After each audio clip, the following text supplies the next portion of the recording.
Accucare Physical Therapy and Sports Medicine in Brick, New Jersey offers a state-of-the-art facility with all the best and current treatments. With athletic trainers, massage therapists, and doctors of physical therapy, Accucare has everything you need to stay healthy and perform at the highest level. Cupping, stretching, laser therapy, compression boots, and a full-body cryo chamber are just some of what you can expect at Accucare. Check out their website and social media links in my bio. No prescription is needed to see them. So call them today and start feeling and performing at your best. Again, thank you to Accucare for sponsoring the Shore Football Report.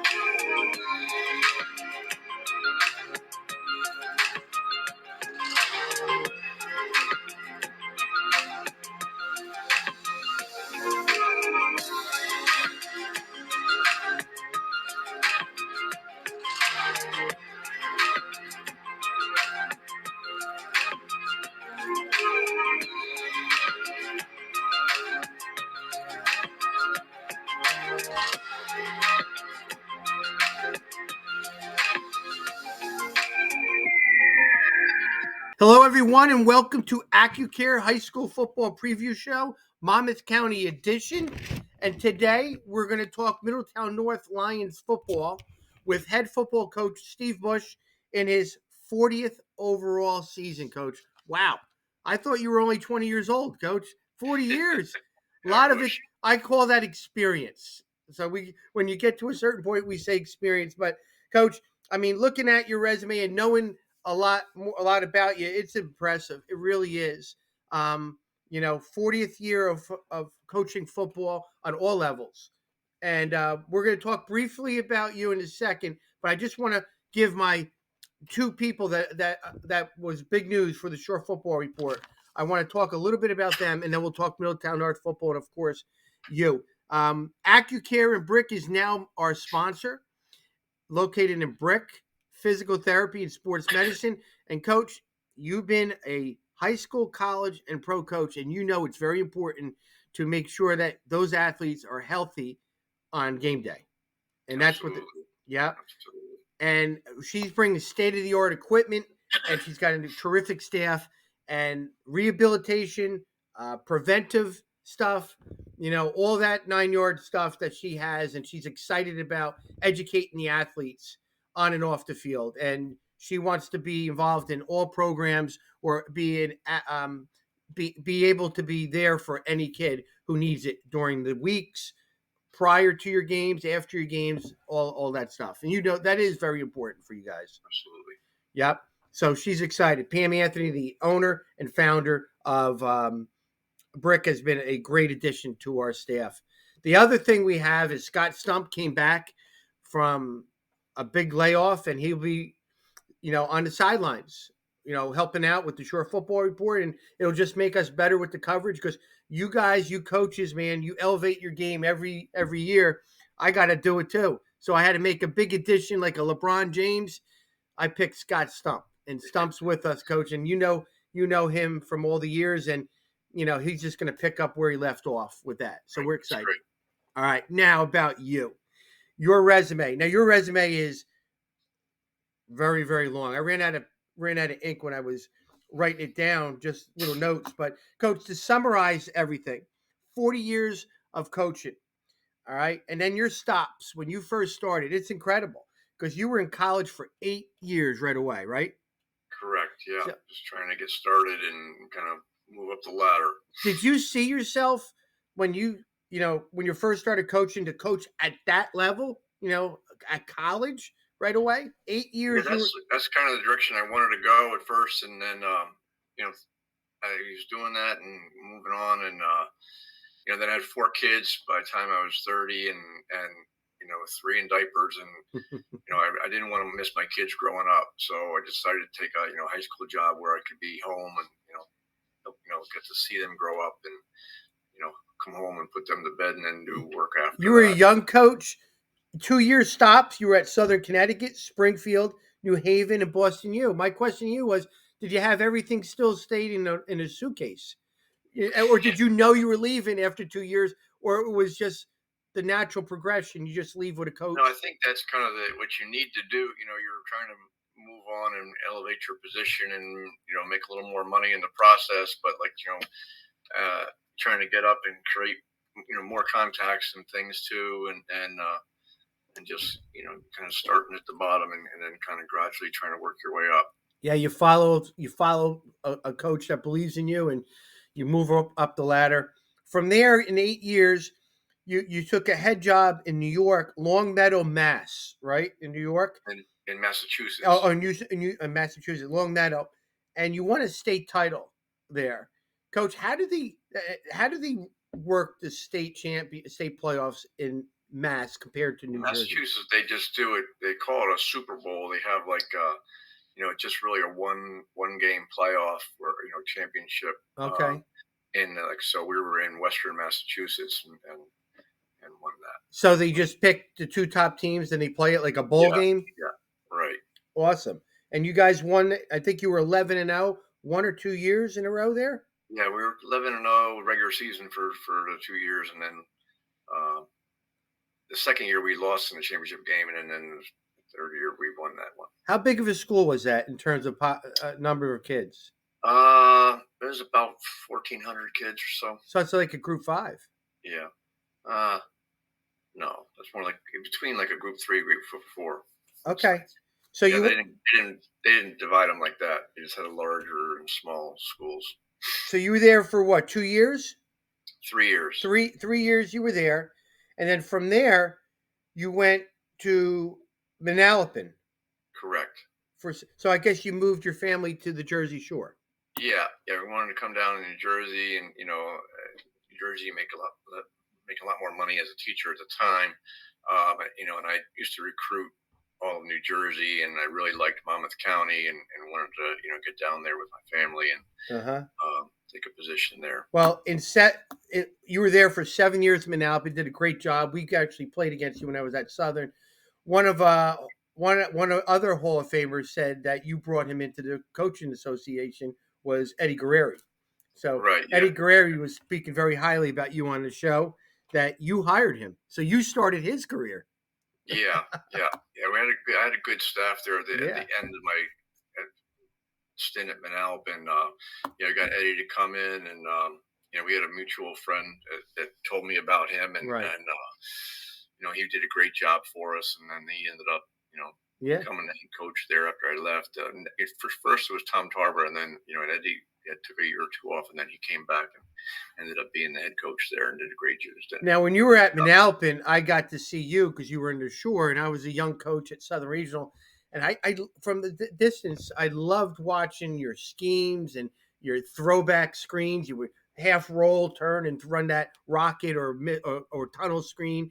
I thought that was so great that how you set it up, and you still run that stuff because I know you did it against Lacey for a Yeah, touchdown off of your yeah, jet sweep. I said to myself, "That's that screen." You're always known for that. For me, was yeah, your creativity with your offense and how you got the guys the ball in space. I loved it, and you still haven't changed, but you just added things to your repertoire, which is of course because you are one of the best play callers out there, and you develop quarterbacks. You've had some great quarterbacks in years. So at Manalapan, you were there for 7 years.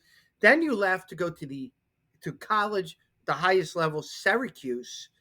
right. Walk me through that. Like, what Yeah. that must have So been a tough decision to leave a program and go to Syracuse for 5 years. yeah. So when I left the college level, I kind of did so with knowing that you probably wouldn't get back into it, and because it's such a competitive Yeah. thing, and then once you're at the high school level, it's harder to move up where other guys are all coming from college when there's positions open. But Paul Pasqualoni was my position coach in college, And I always stayed in touch with him, and I worked at their camp every year, and then he, gave me a great opportunity to come up there, and I coached the secondary for my first year there, and then the last four I coached the quarterbacks.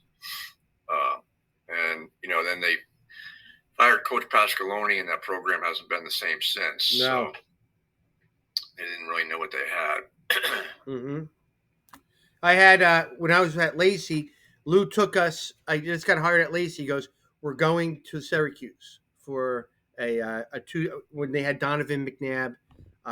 So Paul Pasqualoni and of course the late George DeLeon took care of us. Right, George DeLeon. He recruited me out of high school, and I played for him at Southern Connecticut. He was the head coach there my first 2 years there. Rogers was there, the quarterback. Rogers, right? Kevin Rogers was there. He actually yelled at me, Coach. He yelled at me. So Pasqualoni goes to me, he goes, coaches, go in any rooms right here and take what you want. And here I'm a young guy in a candy store. I'm like, really? He goes, go in. He goes, you could look at our playbook our drills, our films. Here's the videos. Go and do it. So I go into the quarterback's room, Kevin Rogers, right? Yeah. So I'm writing stuff down. He sees me in his book.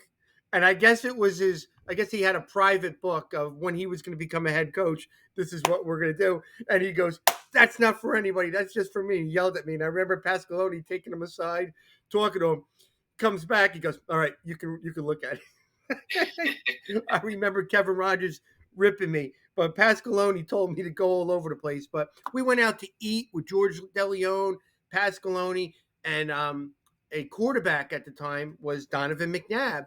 And he's sitting there across the table talking with us, saying, I'm going to prove everybody wrong that my style of play could work in the NFL. Because they were telling him he was a safety at college. Yeah. They were saying, you're a big, strong dude, but you're more of a safety, not a quarterback. So I think he proved people wrong there. Yes, he did. So I remember DeLeon saying, watch his arm strength. He was on his knee. He was at the 50, and he threw it right through the uprights. He goes, no, that's the quarterback. That's not a safety. Yeah. But we had a great time. A lot of connections we had with Syracuse, and then you left Syracuse to go to West Genesee for 3 years, and that's in New York, right? Yeah. So when they fired Coach Pasqualoni, a new guy comes in, he wants to bring all his own people in. So when I was looking around the college level, and I just finally decided I was, my kids were in high school. 2 of them were in high school there at the time, and I didn't want them. I'm going to let them finish where they were. Mm-hmm. My daughter was going to Syracuse, and my son was kind of going into his junior year or two, and so it was. And he, it was a nice place to live and a nice place to grow up for those kids, and I wanted to let them kind of finish that out. So, and I decided to take a high school coaching job in the area.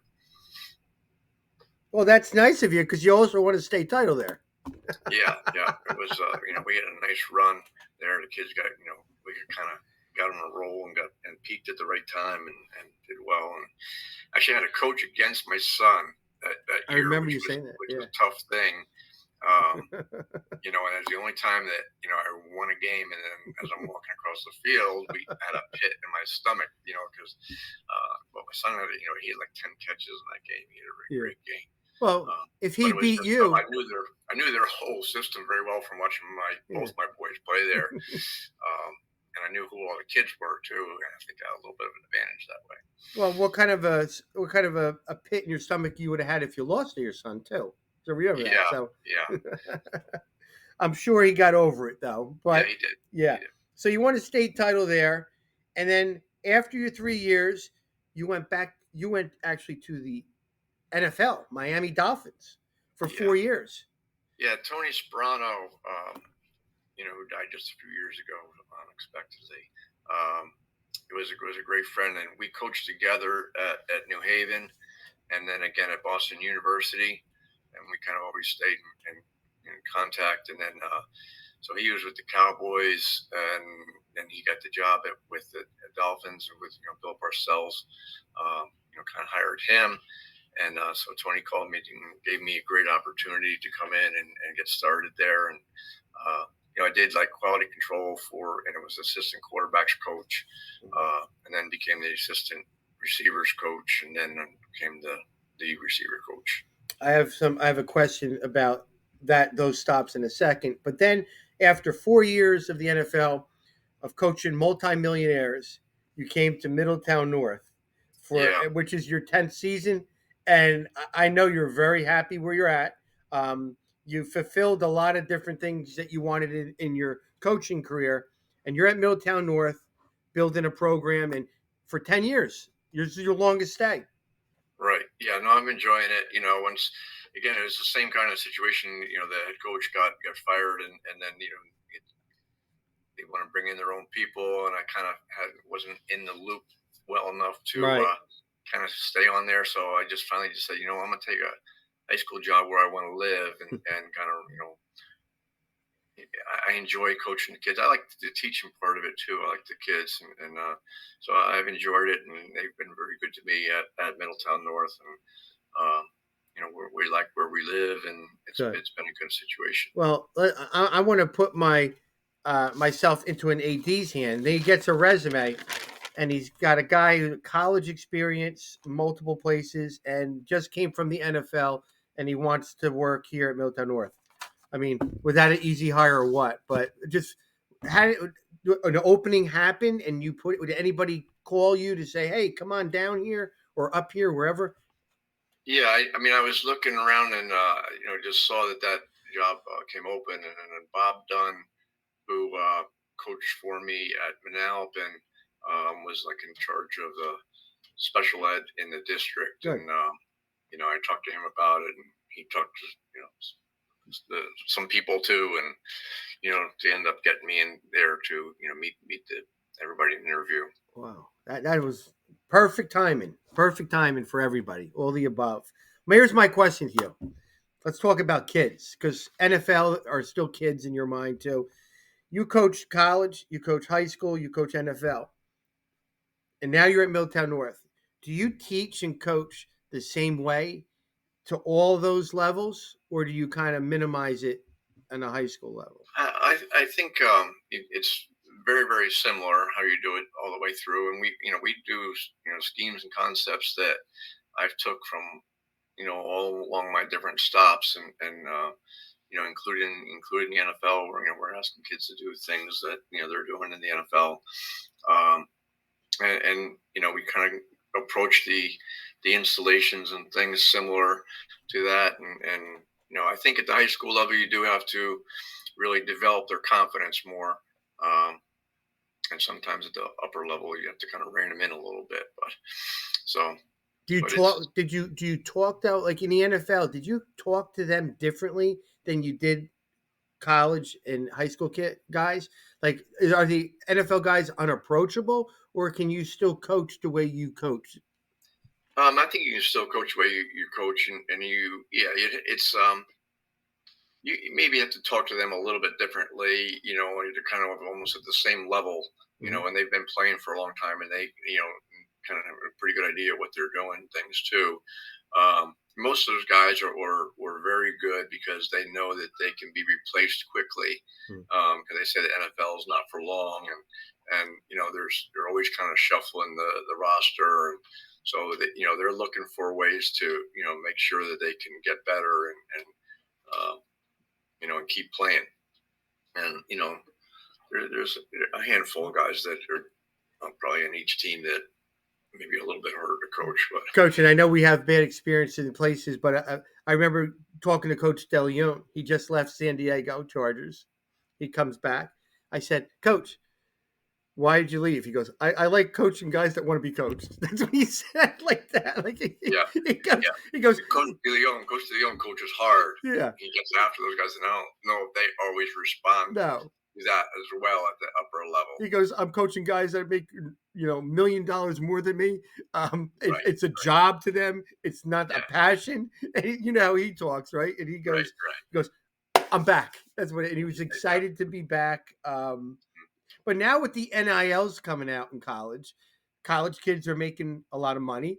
Yeah. Do you think it's going to hit the high school level? NILs, these businesses are hitting up guys for codes, so they're coupons for people and all that. They're making money now. NIL is crazy. We're going to be coaching It is guys crazy. with. I'm not sure if I would want to be involved with all that. It just it's difficult, and you got to keep everybody happy now. Like you got a Yeah. freshman kid comes in, and everybody's telling him how good during recruiting, how great he is, and then he comes and he has got to sit for a year, and Yeah. not only the NIL, but now the transfer portal. They got to try to keep all these guys happy. Mm-hmm. It's not an easy job. Well, I think in college you're going to see more guys not opt for the NFL because they'll actually lose money if they go into the draft. I say they're making No. too much money in college. Yeah. That was coming from a college coach. So Yeah. Now, I mean, I understand kind of their perspective of, the coaches can move around. Why can't yeah. the players and Right, things? right. And, they're making the universities and things money. But, and unfortunately, in some areas too, I think some of that was going on already, and now it's being done more above the board. Yeah, it's more visible now, Coach. Yeah. Great, interesting story. You've been in a lot of stops. You're now at Middletown North, running strong, and you graduated a lot of guys. But I saw you in the summer, and you got a lot of interesting guys I want to hear more about. And you run a program, and you're one of the most consistent programs out there, especially at the quarterback position. Especially at the quarterback position, where you know a little bit about quarterback developing quarterbacks at a high level. So you ready to talk Middletown North football? Sure. All right, let me just whip that thing off. Coach, no more COVID, no more mask, and you don't want to hear the word pods. All right? Right. Off season. I want to get back to normal. And it is now. These poor football players have not had a normal off-season workout routine for 2 years. So a lot of kids kind of probably got lazy just because they weren't able to do what they had to do. I want to talk about what is it like at Middletown North. You had to reteach your program to all those players because there was a gap of 2 years. They didn't see it. Tell us what a normal off-season workout is with you as the head coach at Middletown North. We get started in December with the lifting, and we lift 4 days a week for the most part. Sometimes we go 3 days a week. And then I encourage kids to play other sports because I think they get better through that. And we need all the athletes that we can get too. And I want to be able to have basketball players and lacrosse players and baseball players on our team too. So I don't want them to discourage them from doing that. And I think they get better competing, and they're getting some a lot of similar skills they're working on during that time. But if they're not playing another sport, then we'd like them in there lifting with us, and we take attendance each day and kind of put their that up on the board and give them helmet stickers for like great attendance and then they I tell you that this year's kids have done a great job with their work ethic, and working hard and all the way through the off season. We've got some good leaders that lead by example as well, and have done a great job in that with Jack Lopez, and Peter Dempsey, and Lucas Aimbinder, Derek Soto. They've all done a real good job with that. So then we'll go through the whole year, and then we'll start in June once we're allowed to start to practice together, and we'll try to practice like twice a week during the summertime, but we'll lift 4 days a week, and we'll get involved in some 7-on-7s there too, and that really helps us. I think those 7-on-7s made it a little bit harder for us, for the quarterbacks especially.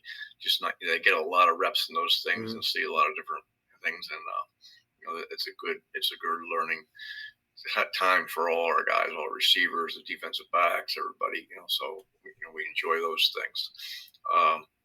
And so we go out through the summer, and we're finishing up this week, and we do all the testing and things, and for the weight room testing, and then on the field testing we do too, for agility and speed and endurance, and get them ready. And then I give them like a week off before we start officially, and then we start officially in August, and go through our whole preseason, get ready to go. And I know you're involved in recruiting with college. I mean, and a lot of credibility when you say something about a player because you've been at that level. You know where it's like. You've seen it. So, and you're Yeah. very good at that stuff. That's fun for you. It really is. Do you push a lot of kids to go to camps at colleges in the summer? And I tell our kids that, the camps are money makers for the colleges, first of all. Yes. And they want everybody to go to their camps and everybody gets invited. The kids get excited, they get invited. And I got to kind of explain to them, what this is. They Yeah. want to get them on their campus. They could see meet their coaches. Coaches get to see them. They get to time them in a 40, you know. So sometimes that can hurt you going to a camp. If you don't run a good 40, you Yeah. might be done. Mm-hmm. So I kind of explain all that to them, and then the ones that I think really have a chance to play, at the upper levels, maybe I still call it like 1A, 1AA, Yeah. FCS, BCS. And, I think that they, should go to a couple, 2, 3 camps maybe in one day and not overdo it. And I tell the coaches when they come in, and I tell the kids, and they can't go to all these camps. Everybody wants them to go to camp. They're going to get worn out. They're going to get hurt. And it's just travel and time and expense and everything else. So we try to pick out together, with the families and them, a couple of camps that we think that they're very interested in as a player, and that it seems like the college, has a strong interest in them too, and just kind of pick a couple out of that, and maybe one bigger one at least where there's a lot of different coaches there too. I had a good receiver. He had 22 career touchdowns he finished up with, and he was good. He was a good high school kid. He ran a 4.7. And me timing, I'm Santa Claus. I'm very nice.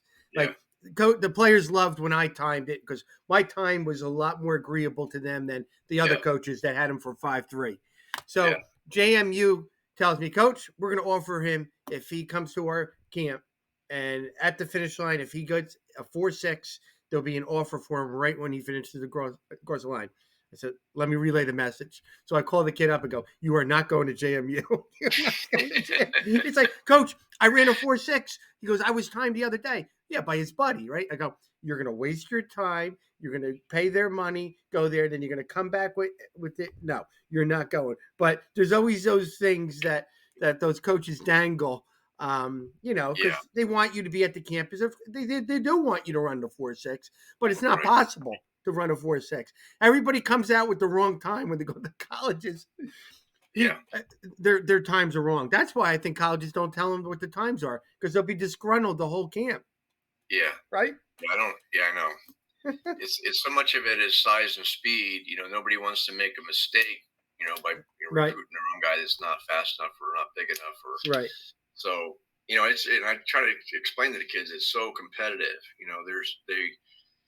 Maybe have 10 coaches on their staff, and they each have one state or something that they're doing, and each coach is picking out like the one Mm-hmm. uh, quarterback or receiver or whatever in their state that they're going to rank the top ones, and then all the other coaches are doing the same thing. So now Mm-hmm. you got like 50 quarterbacks on the board or whatever, and they got to come narrow that down and figure out who's the best. So it's so competitive. I'm going to say this though. You're right. As a college coach, you did that.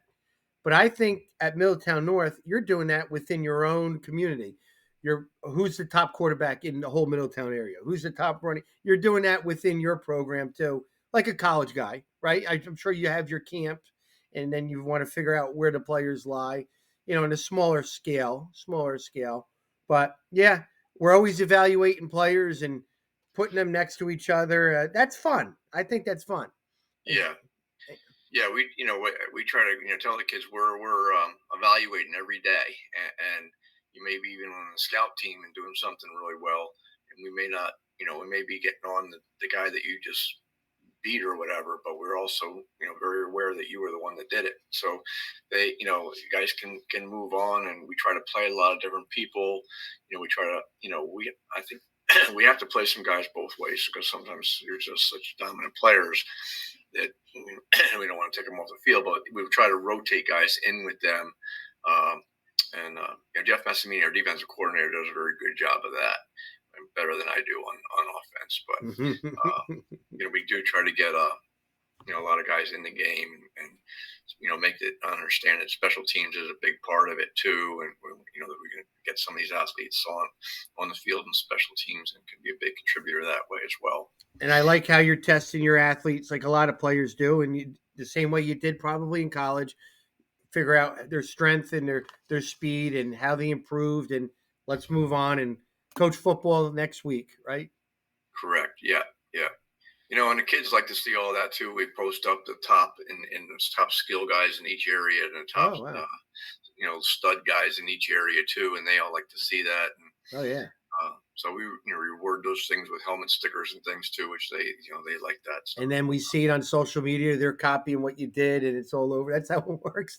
Everybody knows it. Whatever happens in everybody's programs, everybody knows because somebody tweets it out or puts it on Instagram, and it is what it is, right? Yeah, I know. Coach, let's hear about your coaching staff for this season.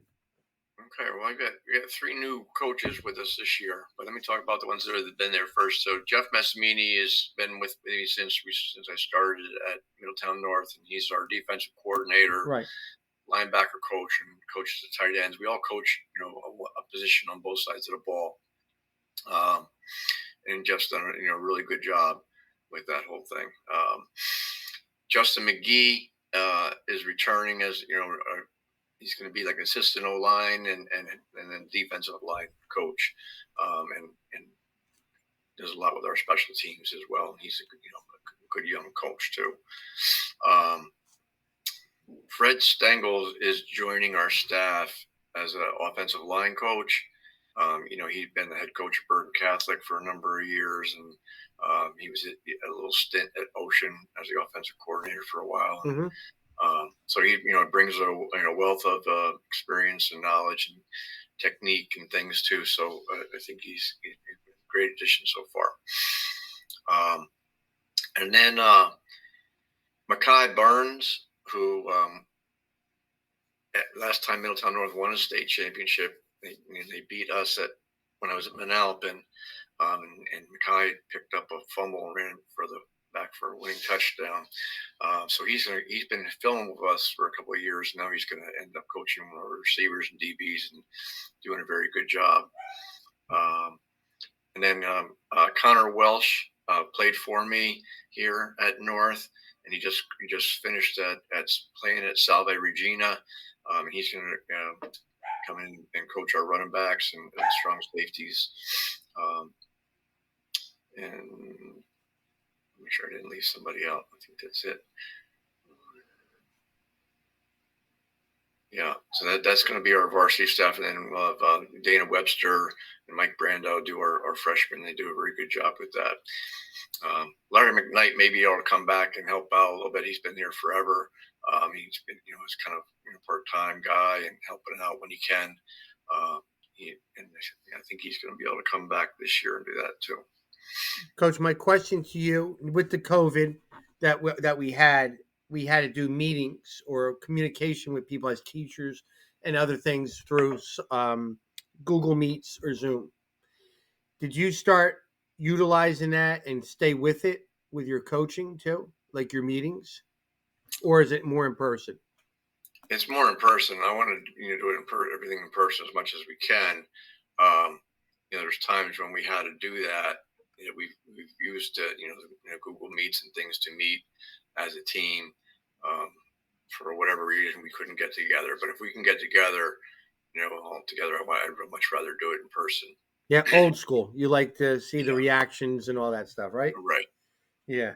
My wife likes the Google Meets. Have it, shut it off, take out the garbage within 5 minutes. So she kind of doesn't want me to leave this social media Google stuff. All right, Coach, to the left is your schedule for the season, and then to the right is your division, the Colonial. Very competitive, tough division. Just give us your take on your schedule, and then we'll talk briefly about your division. Well, it's a tough schedule, and then they just saw in Asbury Park Press that they ranked the top 30 teams in the shore, and 7 of the teams on our schedule were listed ahead of us. So we think we've got a challenging schedule, and we're looking forward to maybe show what we can do. That's bulletin board material, isn't it? Yes. I could tell by your voice. Go ahead. So we've got there's some very good teams. Tom's River North obviously is supposed to be one of the top teams in the shore this year. Central was very good last year. Lacey, they beat us in the game. We were kind of ahead the whole game. They came back and beat us in that game, but we shared the division championship with them last year. Central, Southern, they're always going to have some big kids, and it's a school, and they're going to have some good players.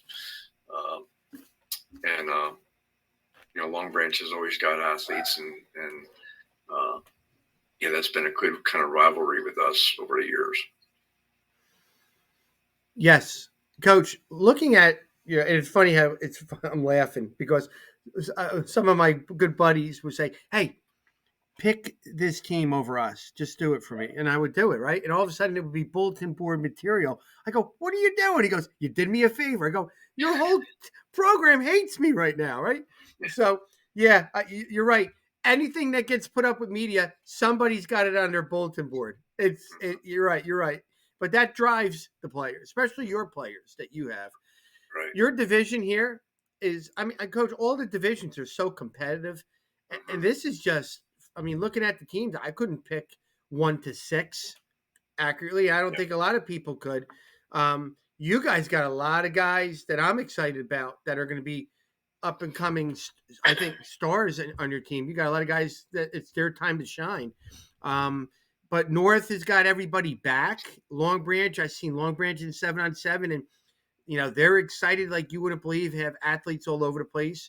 Central's got high numbers and a lot of their key players back. And Southern Regionals is Southern Regional. Coach Donahue does a great job every year reloading. They did graduate a lot. They'll be young.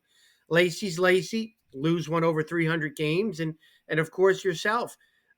That's as consistent programs from top to bottom in any of the divisions, Coach. Right. Yeah, all those teams are good and good programs and good coaches, and so it's going to be a challenge for us.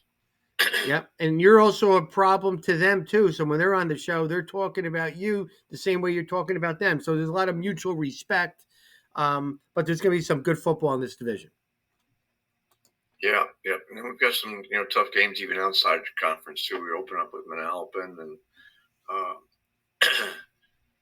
we're going to play Ocean as well. It's got some good people back. And then you have the Thanksgiving Day game, which is right, a pretty big game too. Coach, what are you guys running offensively, defensively?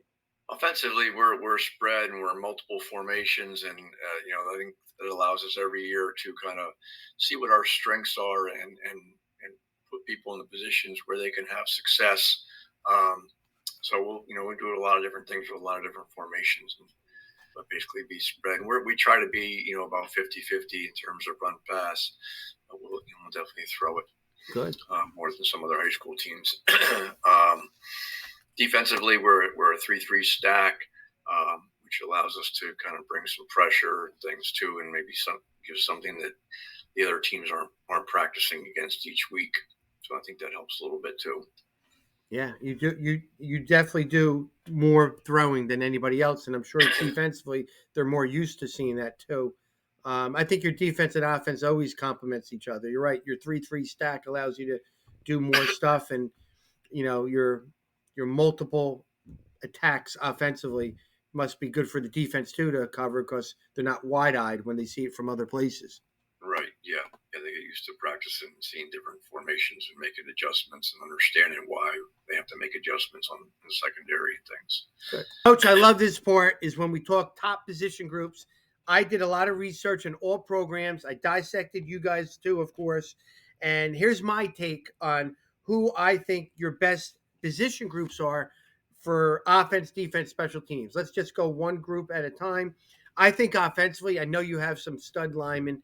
I do, and I know your receivers are good, but I think your backfield and looking at you guys in 7-on-7, led by Luke Sheehan. Oh my God.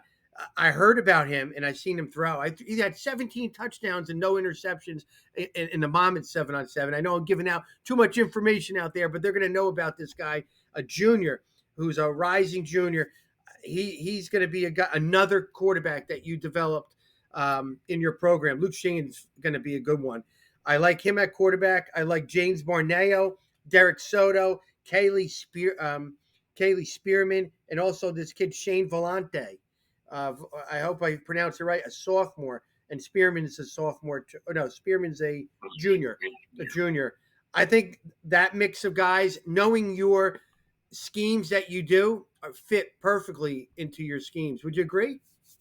Yeah, we're really pleased with Lucas Sheehan. Has done a great job, and I knew he would be good. He was very good last year, and we had Tommy Giannone was our our quarterback, and so he kind of had to wait his turn a little bit, but he learned along the way, and we had met with the quarterbacks a number of times, and he did a good job of understanding coverages and the route progressions and things that kind of knowing where the ball should go.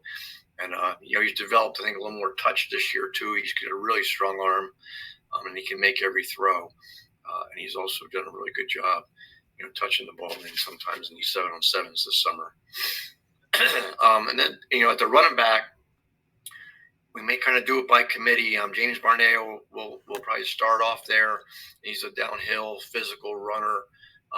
Derek Soto is going to play receiver, but he'll play some of the running back too, and he's got excellent vision, picks his holes, very well. And then Khalil Spearman and Shane Valente both have good speed and quick change of direction. So it'll be a good group. Yeah, yeah. So I hit it right. Defensively, I think you have two of the top defensive ends around. I mean, we know about Jack Lopez. He just committed.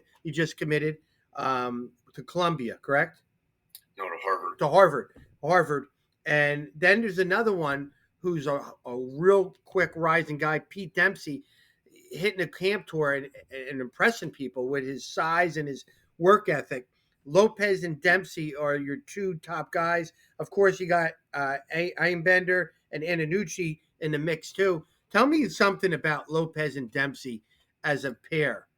Yeah, they've both been kind of dominant players. Jack has been a dominant player on both sides of the ball, and Peter also played some tight end for us last year.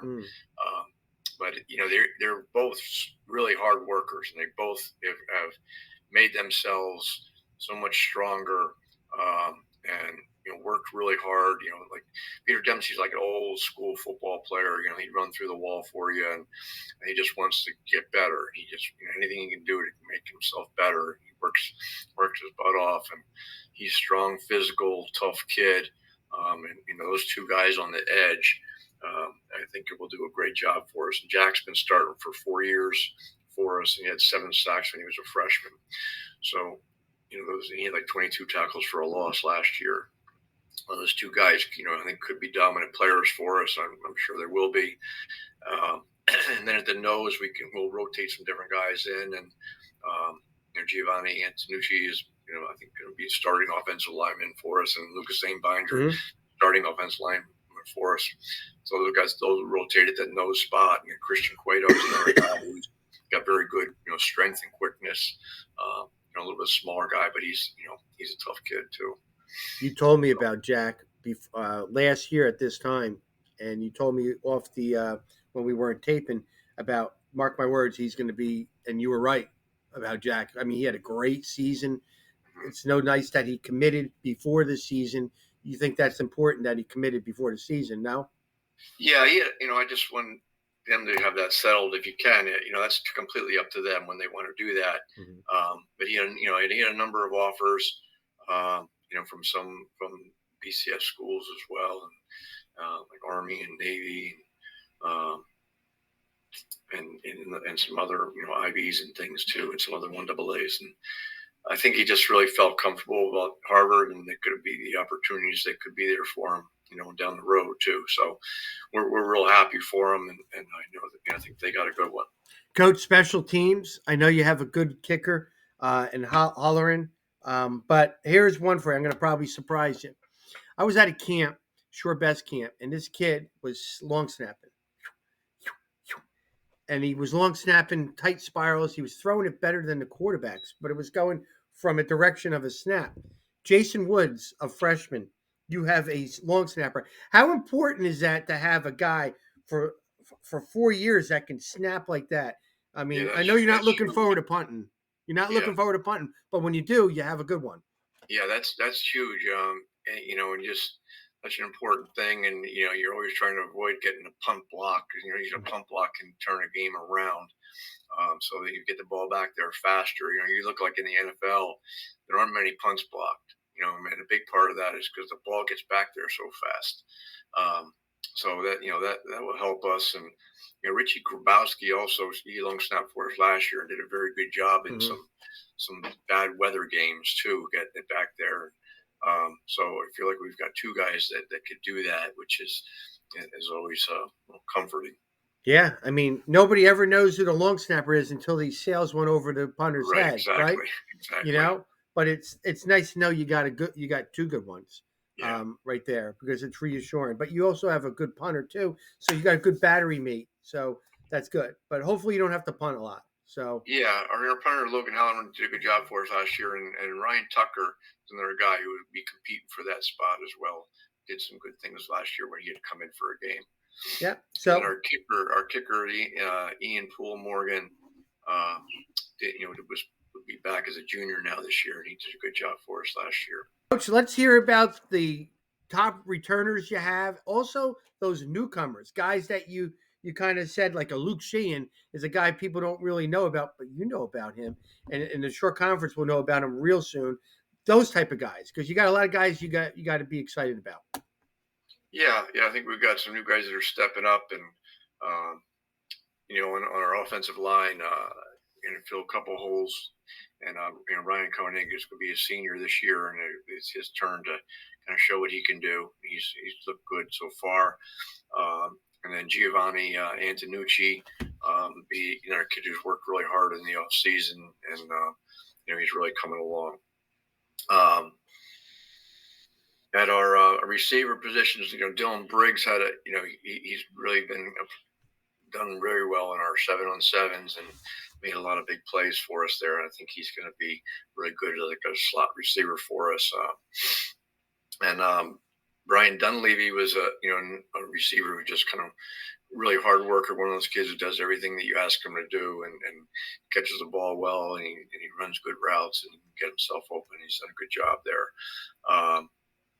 This kid, Kaylee Spearman is a newcomer to our program, moved in the off season, and he's got very good speed and quickness. So I think he's going to help us in spots there too. Um, Frank Zano is another receiver who is just a real hardworking kid too, and determined, and has done well so far this summer too. And on defense. McCall Calendar is a guy who moved in last year in December, kind of learned our position, our system on the run last year, and played some for us, last year on defense. But I think he'll be a good solid player for us this year on offense, and I mean on defense, and maybe a little bit on offense. Ryan Kane and Richie Grabowski, I think, will also kind of fill in the secondary, some spots that were left. And Richie's also a backup quarterback for us, and he's got a strong arm there too. But he's doing a good job at our rover spot, and Ryan Kane's done a good job, as a competitor at the corner spot. And Justin Soto was the guy who started last year as a sophomore at middle linebacker Mm-hmm. and did very well, and he's looking forward to him having a real good season too. And Michael Subic he was injured most of last year, would have been a starter for us last year, and now he'll be one of our linebackers, and he also can back up a number of spots on the offensive line too. Yeah, I love it, Coach. I love hearing the names of guys that maybe not were starters, but or were in your plans, and now they are. I went to your 7-on-7 at mom. It was actually funny because the team you were playing only had 6 guys on the field or 5 guys on the field, and you were ready to go. So what I did was I went to all the games and I ran to see, because I promised your quarterback, Luke Sheehan, messaged me, "Are you going to come?" And I posted all the games I was going at. So I had the Middletown North and that other team going. I sprinted there, and you guys were all in your formation, ready to go. And the thing that was stopping was you only had 5 guys on the other team. Like, oh my God, you're ready to go, and they weren't. And it was just for a couple minutes, and I got to. You guys were just ready to go. You didn't care. Let's just go. We were so excited. And then you started throwing these passes, and who's that kid? Who's that kid? Oh, he's a new kid, or he's going to be good this year. You have so many guys filling in the roles, and their confidence on the players that aren't household names yet was enormous. And I thought that was a credit to you and your staff, because they believe it's their turn to shine in a program that has been there, done it. And I thought that's a great job by you on how you run it and your staff. So you do have a lot of guys you're excited about, and I could tell. Yeah, we do. And every year, that I've coached high school football, there's been, at least 1 or 2 seniors that are a surprise to us, or even some juniors that that we maybe hadn't figured in as being, a starter, and they end up becoming a starter or a big contributor for us. Just because they've gotten a little more confident, gotten stronger in the weight room, gotten and just understand the system. They realize now it's their turn, and they've gone after it, taken it, done a good job. Well, you love football. I know you do. You're excited about this season. Again, new division, and you're new to them too. So you always got to look at it that way. Sometimes coaches don't see it that way, but your feelings are the same feelings somebody else is having about your program. So that's part of coaching, right? We're never satisfied. Right. Absolutely. Yeah. And you always keep an even keel, Coach. You don't get too high or too low. That's the one thing I need to take from you, which I'm not. I get too high, I get too low. I'm all over the place. And that's with anything I do. So thank you for coming on the show. This was very informative. I'm excited to watch these guys, and Coach Scott Stump will be on the sidelines of a lot of your games, and looking forward to another great season of Middletown North football, Coach. Well, I appreciate what you're doing, Rob. You're giving great coverage, and giving these kids a lot of press and notoriety, and I think it's great. It's one thing, nice thing about the show. It's kind of got its own entity. Yeah. And it's the media coverage has been very good. I gotta post a lot of bulletin board material for you guys now, right? That's right. All right, Coach. Be good, and thank you, and best of luck this year. All right, thanks a lot, Rob. Thanks, Coach. All right, just got done talking to Coach Bush, and he's excited. And now I have 4 of his football players. 4. Let me introduce you guys, and then let's get right into the questions. To the left, just wave your hand when I call you. To the left, senior Jack Lopez, offensive tackle DN. In the middle, we have senior tight end DN Pete Dempsey. To the right, we have Lucas Ironbinder. Did I say it right? Binder. I apologize. Offensive guard, D tackle. Listen, it took me 3 months to get my wife's name straight, so I'm doing all right. And to the left on the bottom, last but not least, outstanding wide receiver, safety senior Derek Soto. Derek, thanks for coming on. Listen, I take a lot of pride in doing a lot of research on all the programs, and I need to know 5 things about your program, and I'm asking you guys this, and then I know everything about you guys. Everything. All here. All of my right here. These 5 questions take us 10 minutes, maybe 11, depending on how long you do it, and then I'm good. You ready? Yes, sir. First question. Who's the funniest dude in your program? I need to know it. I need to know who's the funniest dude, because I went on to 7-on-7. I saw you guys go against Lakewood, the first one. I heard some giggling going on. You guys have some fun. You got some jokesters on that team. I want to know who's the funniest dude in your football program. Definitely Leaky. Who? Yeah, without a doubt. Leaky, 100%. Who's that? He's Khalid. He's like the little short kid with the dreads. He's funny. He's always dancing and stuff. He's always he always has the sellies and stuff. He's hilarious. Okay, Derek, you gonna agree with that? I got it. I got to agree with it. He's newer to the program, but he's hilarious. Wow. He doesn't stop. So a kid who just transferred in, he captivated the audience, huh? Yeah. Lucas, Jack. I gotta agree. Yeah, leaky. Wow, that's pretty powerful. And it's important to laugh, and you guys all get along with him. But yeah, wow. So he's a funny dude, huh? Yeah. Good. I needed to know that. Number 2, who's the leader when you need to spread the word from Coach Bush and spread it out to the team, or like tomorrow when this comes out, send it out to your whole program. Who are the dudes that's sending it out in social media? I feel like it's all of us, all 4 of us, to be honest. Yeah. Because we're all the captains, and we just know that we have to lead this team and everything. Okay. Is it all 4 of you? Yeah, I think so. Good. So when you spread the word about this video that's going to come out tomorrow, all the views are going to be hitting, right? 100%. Yeah. Awesome. You're definitely getting the link to send out tomorrow. Yeah. Duly noted. Number 3, this thing right here. We're not wearing it no more.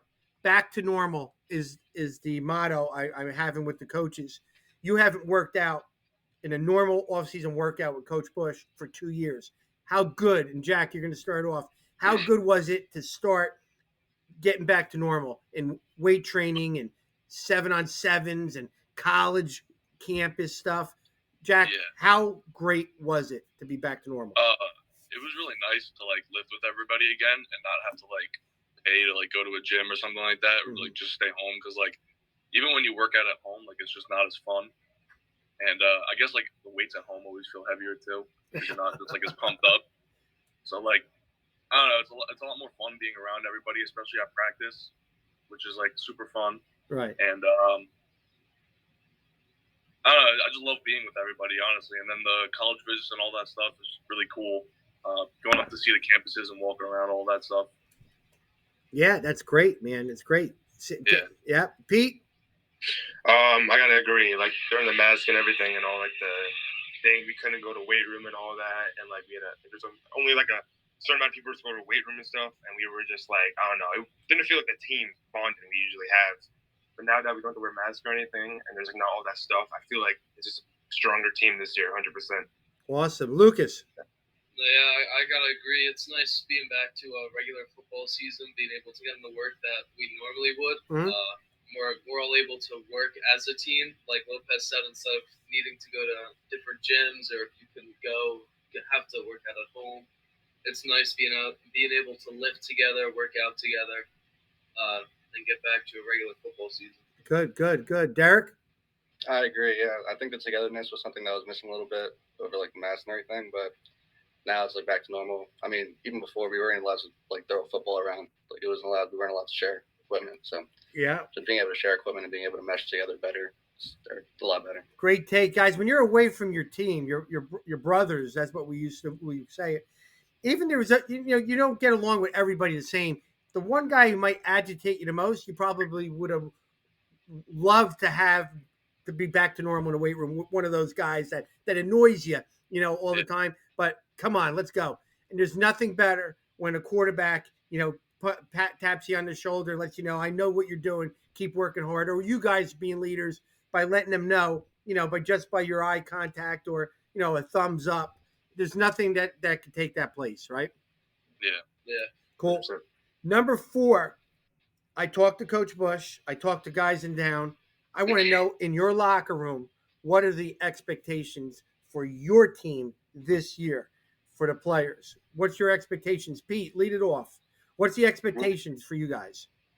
Well, to be honest with you, North is known, we're not really known as a good football school, but this year, we all said it, the whole team were we don't care, we're gonna turn this around, we're turning this program around.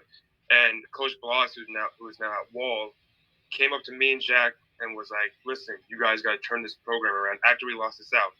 So that talk, that post-game talk with Bloss, me and Jack just looked at each other and we were like, listen, let's just get it done. Let's do it.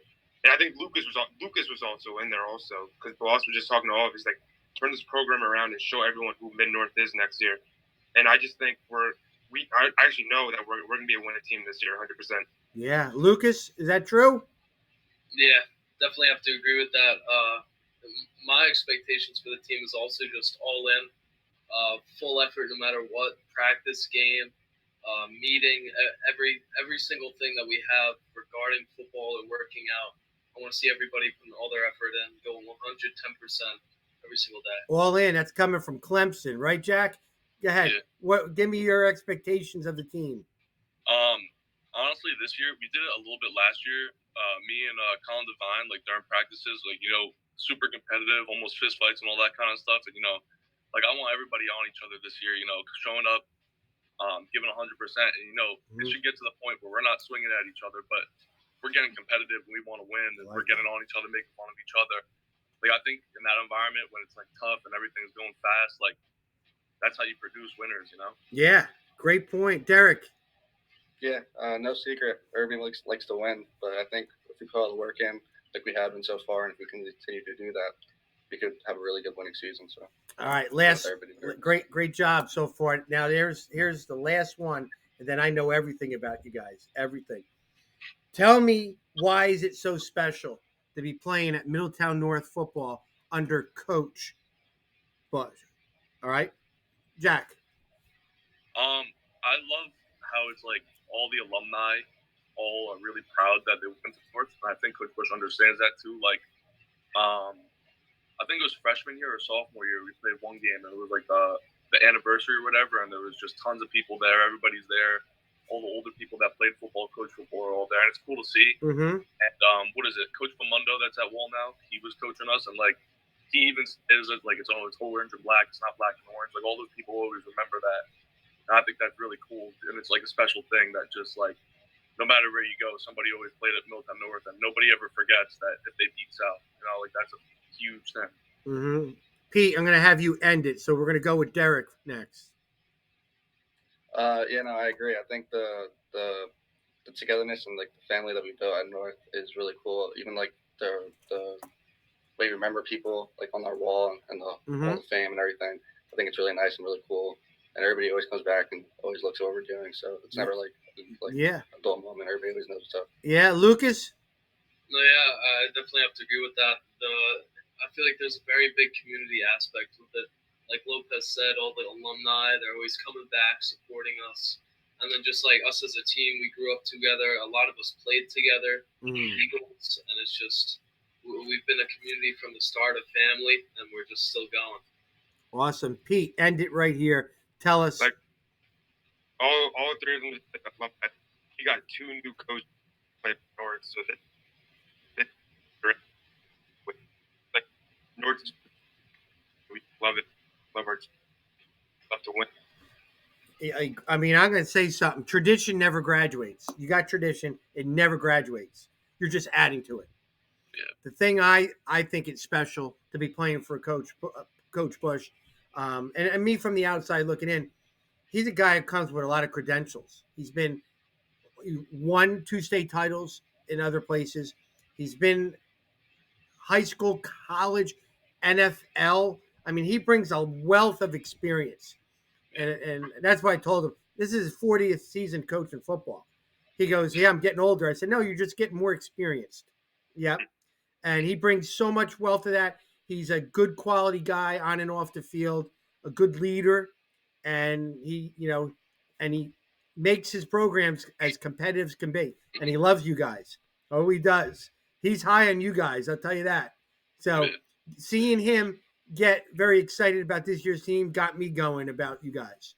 So great message today from Coach Bush. And it was a great meeting you guys in person, right? Yeah. Well, Shore Football Report will be doing their thing. You'll be doing your thing. We'll meet up in some big games. I'll be covering, no doubt, will your names be all over the place during this season. Keep doing what you're doing, because that's why you're being recognized. You're winning on and off the field. And I know you hear that all the time.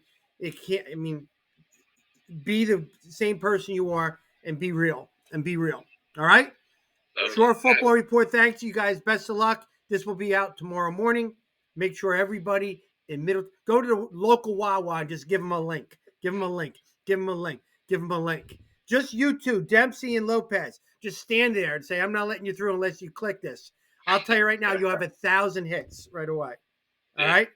Be good, guys, and thanks a lot. All right. Bye-bye. Everyone. Bye-bye. Yeah, good.